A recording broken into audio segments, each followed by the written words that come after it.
My father leaned close enough for everyone to hear and said, "You can't come tonight. You'll embarrass us." It was my brother's engagement party, white tablecloths, champagne flutes, and a future my parents had rehearsed for weeks.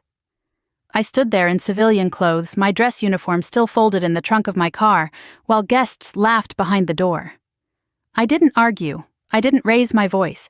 I nodded once and stepped back into the cold. What I didn't know then was that before the night was over, someone inside would see my face in a framed photograph and shout my name, followed by the word General. My name is Claire Morgan, United States Army. And the night my parents decided I was too much of a liability to be seen, I learned how fragile their idea of honor really was. The call came earlier that afternoon, just as I finished pressing my civilian dress. I'd chosen it carefully, nothing flashy, nothing that would draw attention. The engagement party wasn't about me. It was about my brother Daniel and the woman he loved. That's what I told myself as my phone buzzed on the counter. My mother didn't bother with pleasantries. "Claire," she said, her voice clipped, "we need to talk about tonight." I already knew what was coming. I'd grown up learning to hear it in the pauses. "Okay," I said. "What's wrong?" She hesitated, then handed the phone to my father. He cleared his throat the way he always did before saying something final. "Your brother's fiancé comes from a very particular family," he began. "Old money. Expectations." "I know," I said. "I'm happy for him." "That's not the point," he replied. "They have standards. And you," he stopped, searching for a word that wouldn't sound as cruel as it felt. "You don't fit the image." I leaned against the counter, feeling the cool stone through the fabric of my sleeve. "I'm his sister." "Yes," my father said, impatient now. "And tonight isn't about siblings. It's about first impressions. You showing up well, it could complicate things." "Complicate?"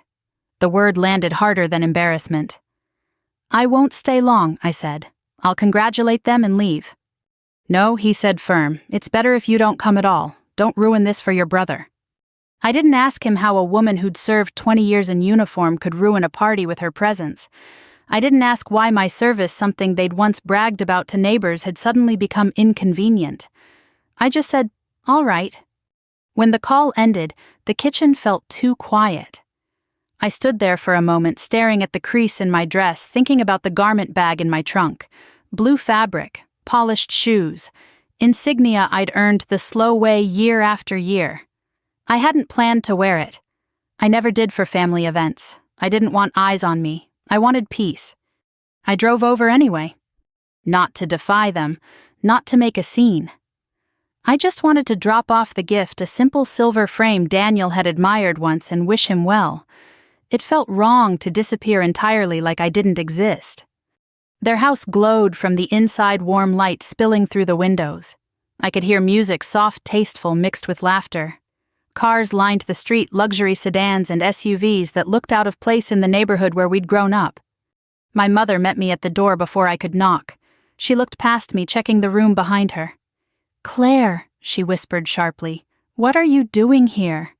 "I'm not staying," I said. "Just give this to Daniel." She took the gift from my hands as if it were something fragile. "This isn't appropriate," she said. "You're putting us in a terrible position." "By existing," I asked quietly. She flinched. "Please," she said, "go home." My father appeared behind her, already wearing his practiced smile. It dropped when he saw me. "We talked about this," he said. "You can't be here." I nodded once. Years in the Army had taught me when a fight wasn't worth picking. "Congratulations," I said. "Tell Daniel I'm proud of him." I turned and walked back down the driveway, my breath fogging in the cold. Behind me, the door closed. The sound carried more weight than it should have. In my car, I sat with my hands on the steering wheel, staring at the house I'd grown up in. I thought about all the times my parents had said they were proud of my service, at least until it stopped being useful. I thought about Daniel, charming and easy, always knowing how to make people comfortable. And I thought about how often comfort had been valued over truth in my family. I drove a few blocks away and parked, unsure why I hadn't just gone home. The radio murmured a countdown to the evening's highlights. I turned it off and sat in silence. My phone buzzed. A text from Daniel. "Things are tense.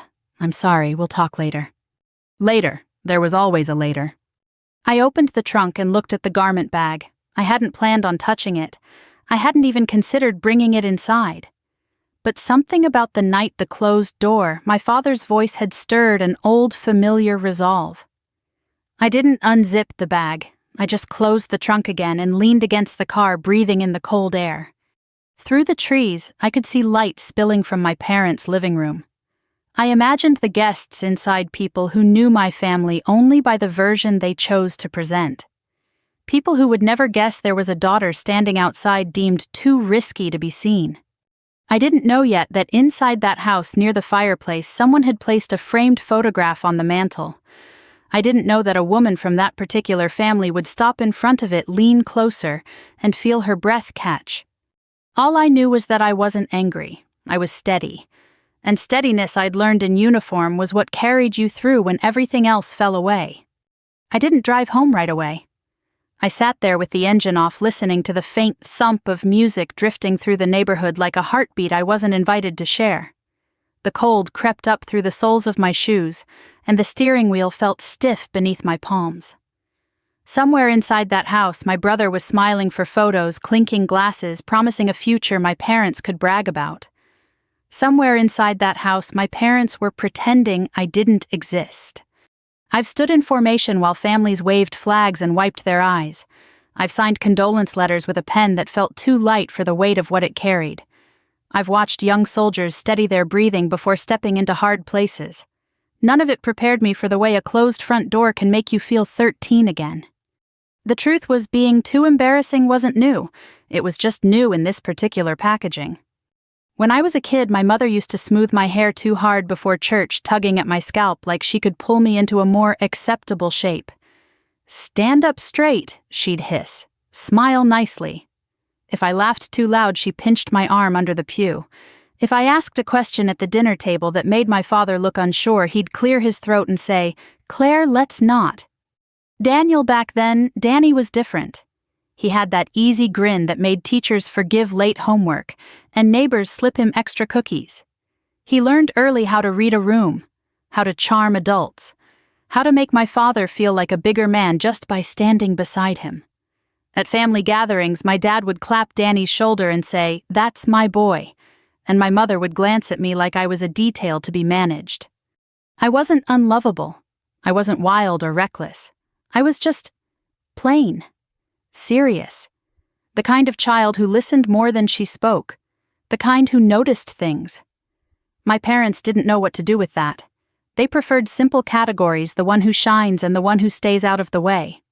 By the time I was 18, I'd learned how to be invisible without disappearing. I'd learned to pour coffee for guests and laugh at the right places in my father's stories.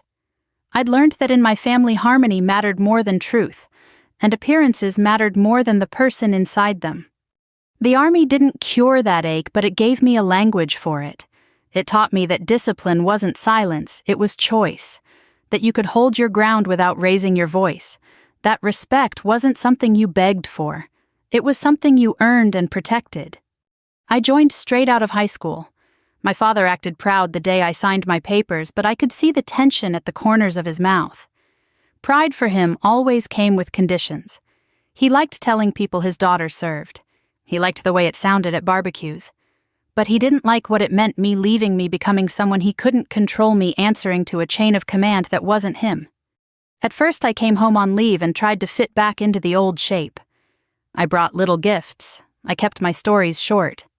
I let my mother ask about uniforms and promotions like she was reading from a script. Daniel would brag about my service to his friends, then roll his eyes when I corrected a detail. "Relax, Claire," he'd say. "They don't care about the specifics." But I cared. The specifics were the work, the sweat, the years, the quiet cost. Sitting in my car outside my parents' house on the night of Daniel's engagement party, I realized something that made my chest feel both hollow and clear. My family liked the idea of me more than they liked me. They liked the symbol. They liked the story when it helped them. They didn't like the reality when it complicated their performance.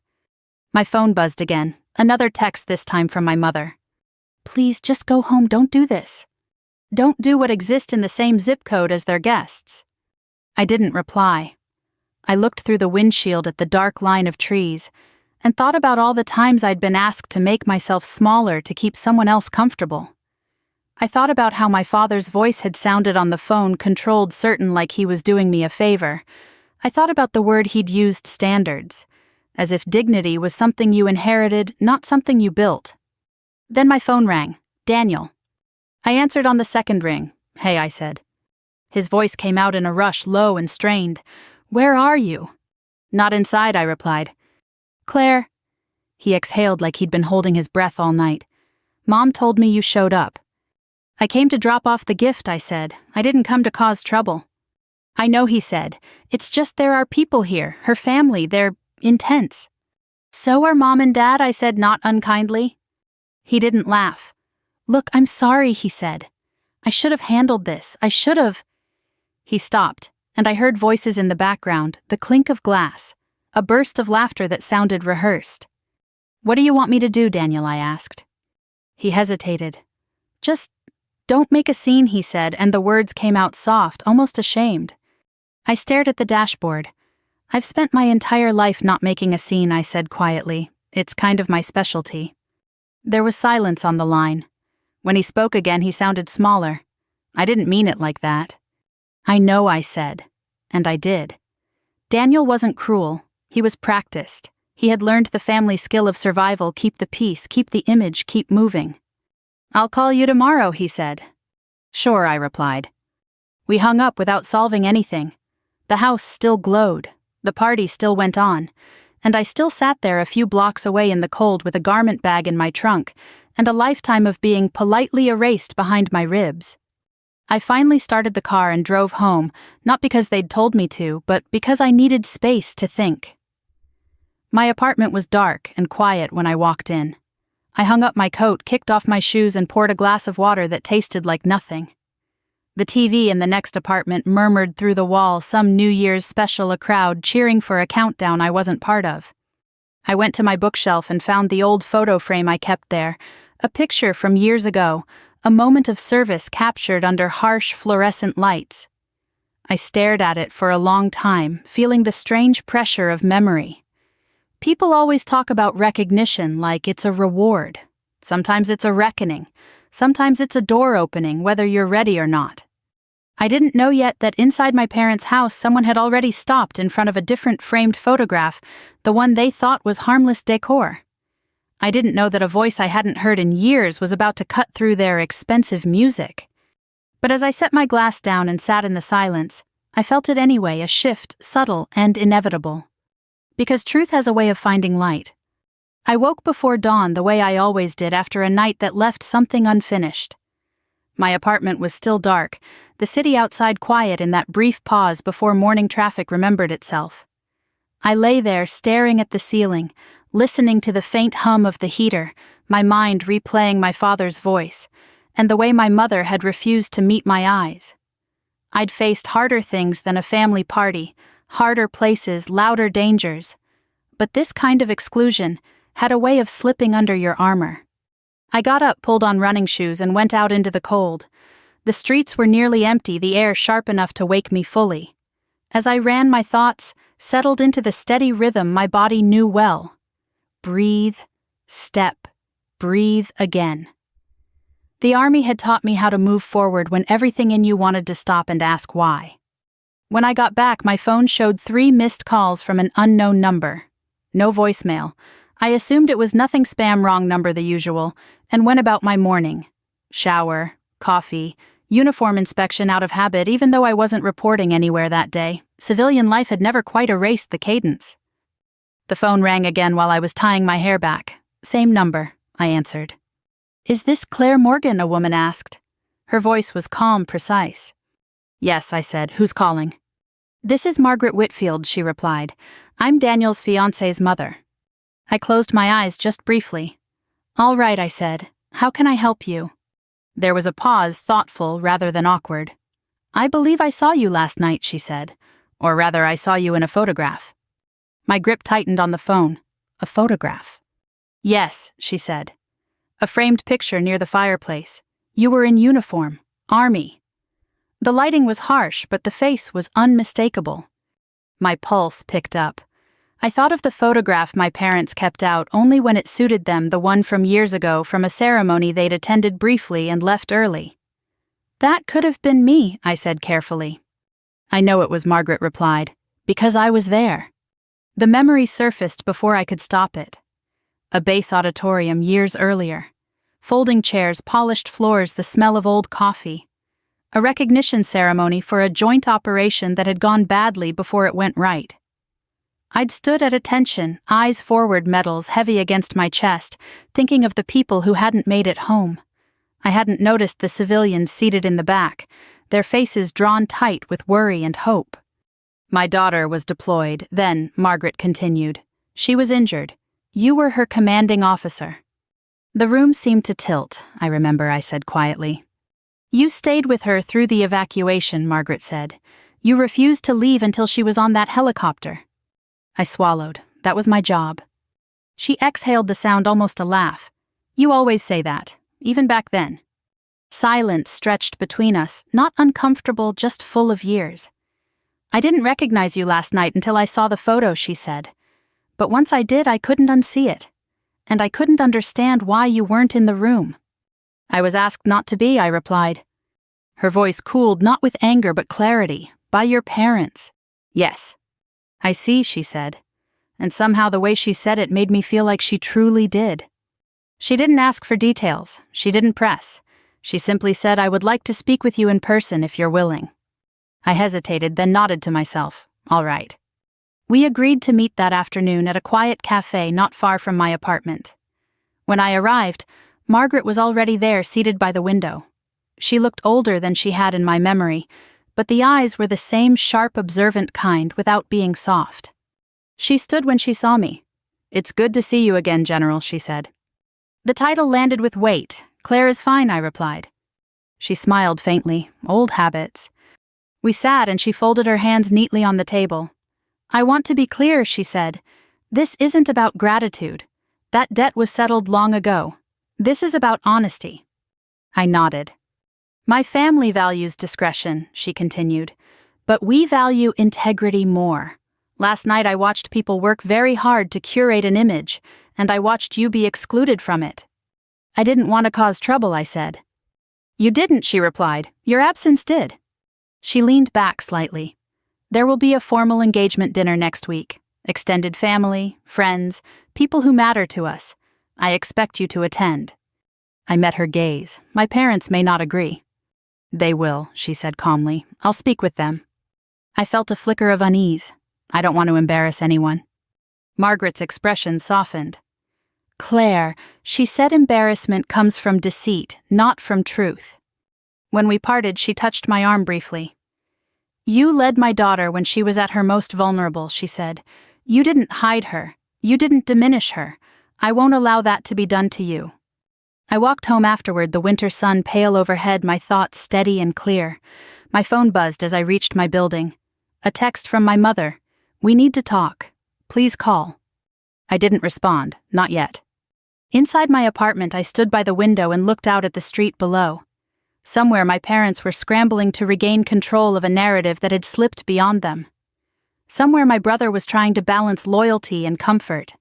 And somewhere a truth they'd tried to tuck into a frame on the wall was stepping out on its own. I didn't know how the next dinner would unfold. I didn't know what my parents would say when confronted. But I knew this, I wasn't walking into it to prove anything. I was walking in because I'd earned my place whether they liked it or not. And that at last felt like enough. My mother called again that evening. This time I answered. Claire, she said, and the way she said my name told me everything had shifted. Where have you been all day? Living my life, I replied, the same way I always do. She exhaled a thin sound. Margaret Whitfield called us. I leaned against the kitchen counter, the cool surface grounding me. I assumed she would. She asked questions, my mother said, very direct questions. About me. About why you weren't at Daniel's engagement party, she answered. About why we thought it was acceptable to keep you away.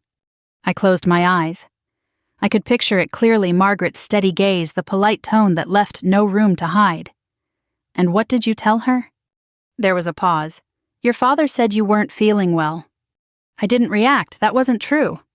I know, my mother said quietly. But he panicked. Panicking didn't make him say what he said to me, I replied. That was a choice. Silence stretched between us. Then softer, she invited you to the engagement dinner. I know, I said. My mother's breath caught. She went directly to you. Yes. That's unusual, she said, as if the word could soften the implication. It's honest, I replied. My father's voice joined the call then, firm and strained. You didn't have to involve her. I didn't, I said. I didn't involve anyone. I was asked. You know how this looks, he said. People will talk. They already are, I replied, just not in the way you planned. He didn't answer that. Instead, he said, you need to be careful. The warning might have worked once, years ago, before deployments and command decisions and nights where lives rested on whether I held steady. I've been careful my entire career, I said. This isn't care. This is fear. My father went quiet. My mother spoke again, her voice tight. We want you to come, she said, to the dinner. But, quietly, no uniform, no speeches, just blend in. There it was, the condition. I'm not coming to blend, I replied. I'm coming to be present. That's exactly what we're worried about, my father said. I know, I said, and that's why this matters. The call ended without resolution. The days leading up to the dinner moved slowly. I went to work, answered emails, reviewed reports. Routine steadied me. Command had taught me that uncertainty doesn't disappear. If you avoid it, it waits. Better to walk toward it with your shoulders squared. The night of the engagement dinner arrived cold and clear. I dressed simply but with intention. Civilian dress again, dark and tailored. The uniform stayed in its garment bag, pressed and ready not as a weapon, not as a statement, just as truth waiting if it was needed. The Whitfields' home was understated elegance. No excess, no show. Guests moved through the space with easy confidence, greeting one another without checking reflections. Margaret met me at the door, her smile genuine. I'm glad you came, she said. So am I replied, surprised by how much I meant it. My parents arrived shortly after. My mother's eyes flicked to me, then away. My father nodded stiffly, his jaw set. Daniel hovered between us, caught in the gravity of it all. Margaret introduced me without flourish. This is Claire, she said to a small circle nearby. She served as a commanding officer during my daughter's deployment. The shift was subtle but unmistakable. People straightened. Questions followed, measured, respectful. I answered briefly, redirecting attention where it belonged. I didn't need to explain myself. The facts did that on their own. Dinner was served. Conversation flowed. At one point, I felt my mother watching me, her expression torn between relief and dread. My father barely touched his plate. After dessert, Margaret stood and tapped her glass lightly. The room quieted.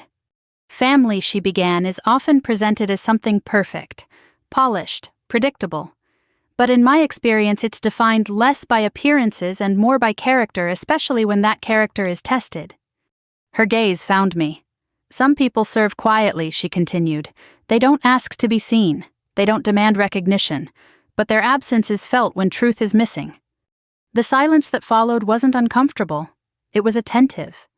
My father stood then, abruptly enough to draw eyes. He looked around the room, then at me. For a moment I thought he might retreat. Instead, he cleared his throat. This is my daughter, he said. The words sounded unfamiliar, like a language he hadn't practiced. Claire. She's served our country with honor. It wasn't an apology, it wasn't forgiveness, but it was public, and it mattered. I met his gaze and nodded once. No smile, no tears, just acknowledgement. The rest of the evening unfolded quietly. When it was time to leave, Margaret walked me to the door. You handled that cleanly, she said. I learned from the army, I replied. She smiled. And from yourself. Outside, the night air was sharp. I breathed it in, feeling grounded. This wasn't over, not entirely. But the truth had been spoken, and it stood without needing me to defend it. The morning after the engagement dinner, I woke to a quiet that felt earned.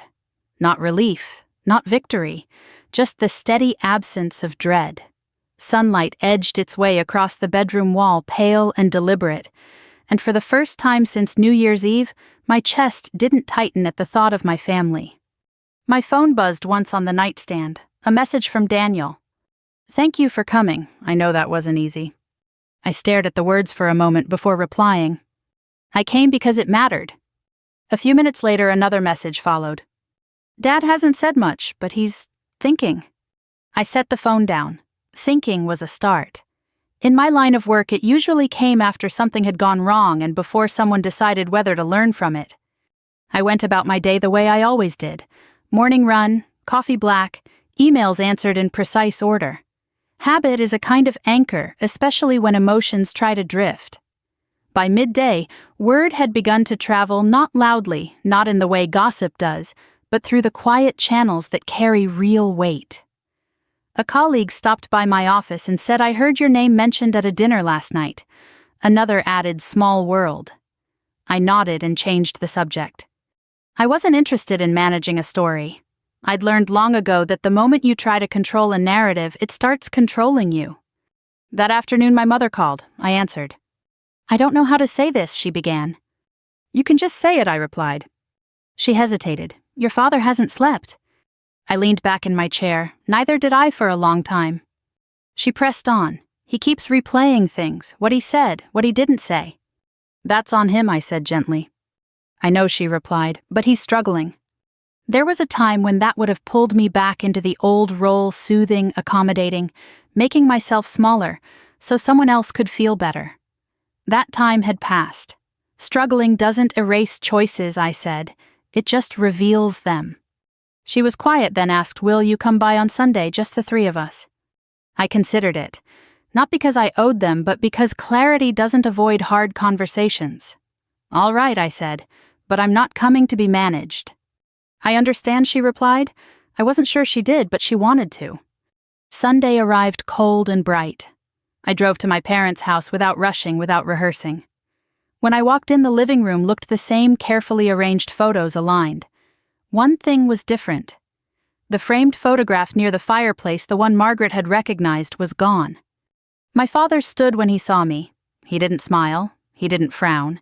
He just stood there, hands at his sides, like a man unsure what posture fit the moment. Sit, he said, gesturing to the couch. I did. He didn't start right away. He paced once, then stopped.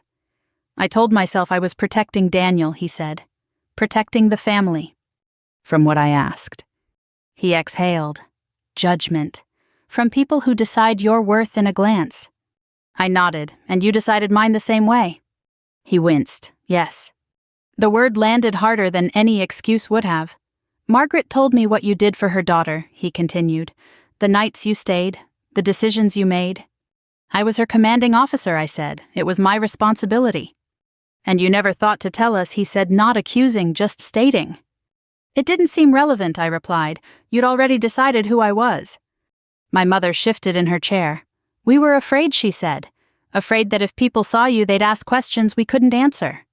That's not fear, I said. That's control. My father sank into the armchair opposite me. I was wrong, he said quietly. Not just about the party, about years. I waited. Silence is a tool. I'd learned when to use it. I measured success by how things looked, he continued. And when you didn't fit the picture I tried to crop you out. The honesty cost him. I could see it in the way his shoulders slumped. I won't be cropped, I said. Not again. He nodded. I know. It wasn't an apology wrapped in theatrics.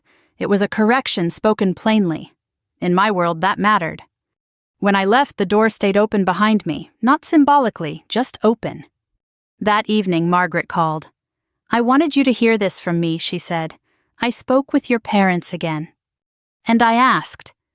They listened, she replied. That doesn't guarantee change, but it opens the door. I'm not chasing guarantees, I said. She smiled through the phone. Of course you aren't. The next week brought the change of command ceremony on base, a long-scheduled event I couldn't miss. The morning was crisp flags snapping in the wind. I stood at the podium in dress uniform insignia, catching the light, the band's notes clean and precise. Families filled the seats, cameras ready, children fidgeting. I spoke briefly, clear words. Recognition where it was due. No flourish, no performance. Leadership doesn't need it. Afterward, as I stepped down to greet families, I saw him at the back of the crowd. My father. No suit this time. Sports coat a size too big, hands shoved into his pockets like he wasn't sure where they belonged. When he reached me, he didn't hesitate. He stood straight and said loud enough for the people nearby to hear, "This is my daughter, General Claire Morgan." No qualifiers, no explanations, just the truth. I nodded and extended my hand. He took it, his grip firm, eyes steady. We didn't hug. We didn't need to. As he stepped aside, I felt something settle, not forgiveness, not closure, but alignment. The truth had been spoken where it counted. Publicly. Cleanly. That night, driving home with the windows cracked, the hum of the road steady beneath me, I realized something simple. Dignity doesn't arrive when people finally approve of you. It arrives when you stop waiting for them to. And for the first time, I wasn't waiting. After the change of command ceremony, life didn't suddenly soften into something cinematic. There were no long apologies, no dramatic reversals, no family group texts filled with heart emojis. What came instead was quieter and heavier. The kind of weight that settles when people realize something cannot be unsaid. At work, nothing changed. That mattered to me more than I expected. I walked the same corridors, returned the same salutes, sat through the same briefings where lives were discussed in terms of logistics and responsibility. Young officers still knocked on my door with nervous energy, asking questions they pretended were procedural but were really about confidence. Enlisted soldiers still watched what I did more than what I said. The Army has a way of keeping you honest. It doesn't care about family politics or social embarrassment. It cares about whether you show up steady when it counts. But outside the base, ripples continued. The engagement dinner had been noticed.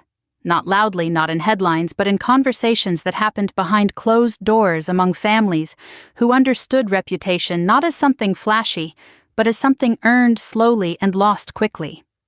Margaret called one afternoon to check in. "I wanted you to know," she said, "that people asked questions after the ceremony." I smiled faintly. They always do. "They weren't the kind your parents fear," she added. "They were the kind that come with respect." I leaned back in my chair, staring at the neat stack of reports on my desk. "Respect doesn't need defending," I said. "No," she agreed, "it only needs consistency." My mother called later that week, not to argue, not to justify, just to talk. "I saw the pictures," she said, "from the ceremony." "Daniel sent them," I replied. She hesitated. "You looked right, like you were exactly where you belonged." I let that sit. I said. She sighed. "I don't know when we started believing belonging had rules. I almost answered when you were afraid, but I didn't. Growth doesn't respond well to accusation. You can unlearn it," I said instead. She was quiet for a long moment. "I'm trying," she said. It wasn't an apology, but it wasn't nothing. The wedding plans moved forward. I wasn't involved in the details, and I didn't need to be. Invitations were sent. Seating charts adjusted. My name appeared where it should have always been without discussion. Daniel called the night before the rehearsal dinner. "I want you there," he said. "Not as a compromise, as my sister." "I'll be there," I replied. The rehearsal dinner was small and informal, held at a quiet restaurant with soft lighting and real conversation. When I arrived, there was no hesitation at the door, no sideways glances. My parents greeted me like someone who belonged, not perfectly, not comfortably, but honestly. During dessert, Margaret stood and raised her glass. Before we finished, she said, "I want to acknowledge something." The room stilled, not in tension, but in attention. "There are people who build families through visibility," she continued, "and people who build them through service. Both matter. But the second kind often goes unseen." She turned toward me. "Tonight I want to thank someone who taught my daughter what leadership looks like under pressure." I felt every eye turn. I didn't move. I didn't smile. I simply met her gaze. My father cleared his throat. "I'd like to add something," he said, standing. His voice wasn't strong, but it was steady. "I spent too many years confusing image with honor." He looked directly at me. "I won't do that again." The words were simple. They didn't undo decades, but they corrected the record in front of the people who mattered most to him. That was enough. Afterward, as people lingered and talked in low voices, an older man approached me, a friend of the Whitfields, a retired officer. He extended his hand. "You held your line," he said quietly. "Not everyone can do that when it's personal." I shook his hand firmly. "I learned from watching good leaders," I replied. He nodded, and being one. Later that night, back in my apartment, I removed my jacket and sat in the familiar quiet. I thought about how close I'd come for years to believing my parents' discomfort was my responsibility. How easy it would have been to keep shrinking, to keep stepping back so other people could feel taller. I understood now that dignity isn't loud. It doesn't announce itself. It waits patient, unyielding until someone tries to move it aside. And when it stands, it doesn't shout. It just doesn't move. The wedding day arrived without fanfare in my mind, not because it wasn't important, but because the hardest part had already passed. What remained was simply showing up clean, steady, without armor. I dressed early, the house quiet around me, civilian clothes again. Nothing that drew attention, nothing that apologized. I checked my reflection once, not for approval, but for alignment. The woman looking back at me wasn't waiting to be accepted. She was already standing where she belonged. The ceremony was held in late spring, the air mild, the light soft enough to forgive everyone. White chairs lined the lawn. Families murmured to one another. Somewhere a string quartet tuned instruments with careful patience. When I arrived, no one stopped me. No one whispered. I took my seat near the front, exactly where my name had been placed on the card. No negotiations, no side conversations required. My parents sat a few rows ahead. My mother turned when she heard me approach and gave a small nod. My father met my eyes and held them just long enough to acknowledge what had been corrected. The ceremony was simple. Daniel looked nervous, sincere in a way I hadn't seen before.